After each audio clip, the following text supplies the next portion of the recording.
Does your character look like this, but do you want it to look more like this?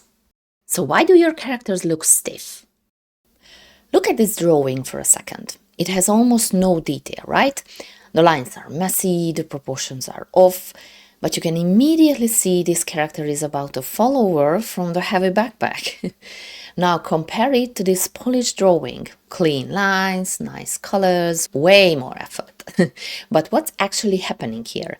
What does this character tell us? What is he doing exactly? Not sure, right? So the real question is, why does this simple little drawing feel alive while the polished one feels stiff? This was actually drawn by my daughter, and when I saw it, I realized she had nailed something many artists struggle with. And I ran into this exact same problem for a long time, so let me show you what she absolutely nailed in this drawing and how you can nail it too before you even draw the first detail. Now look at these two characters. What can you see on the left? Just a person sitting, right? Do we know anything about him? Nope, just sitting. And what can you see on the right? A miserable person.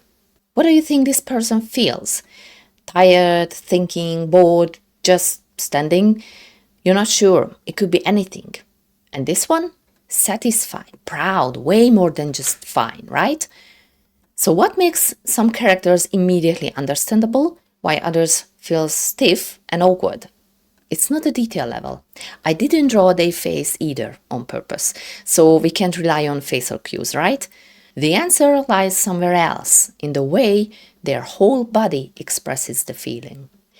So to make a character readable, we need to put the emotion into the pose. Because look at this drawing. Why is this guy running? Exercising? Or maybe he's late for the bus? No clue. And this one? Definitely missing his bus, right? And it's not about perfect details. Because notice how even simple sketches can hit harder emotionally than a fully finished drawing, because the key is that the character's body clearly shows what it feels. Okay, now we know that poses carry emotion, but how do we know which pose shows which feeling? How do we draw each emotion convincingly? If we pay attention, most emotions have body language patterns that repeat. Imagine someone who's really happy. What usually happens to their body? The chest lifts, the arms open up, the whole pose stretches upward, the body takes up more space. Now think about someone who feels sad. The shoulders drop, the head lowers, the spine curves forward, everything folds inward, the body becomes smaller. The tricky part is noticing these patterns and translating them into a readable drawing. So every emotion has characteristic patterns, and once we know them, we can tweak them to make the pose read instantly. That's how body language becomes a tool, not just a guess. And here's one more secret ingredient I want to share with you, like cherry on the top. Even with patterns, sometimes the emotion still doesn't pop. It reads okay, but not immediately. So how we can make it more expressive, more obvious? Let's say you observed sadness. You notice the shoulders drop, the spine curves forward, the head hangs low. So you draw it, but carefully, accurately, just like you observed, and it still feels a little flat. Now watch what happens if we push it a bit further, when the curve of the spine bends more, when the head drops heavier, when the whole body says, "I give up," louder than any real body ever would. Suddenly it reads immediately, no confusion. So you need exaggeration, because exaggeration clarifies emotion. Highlight the poses and movements that communicate the feeling you want. Don't be afraid to exaggerate the bending. It actually helps the feeling read better. It makes the character more expressive, sometimes extremely funny. And here's one more question. How do we know that we're doing it correctly? Because now we know poses carry emotion and exaggeration helps, but even with this exaggeration, it's easy to overdo it or underdo it. Sometimes a pose looks right, but the feeling doesn't come through.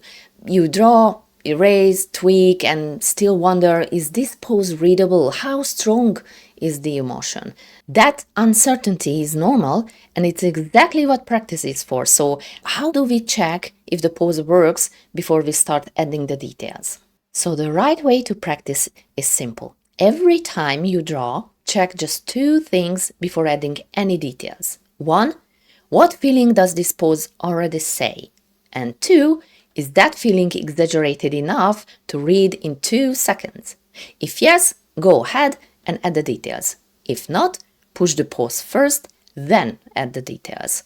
Do it over and over, and it stops feeling like work. You don't have to think about it because it becomes natural.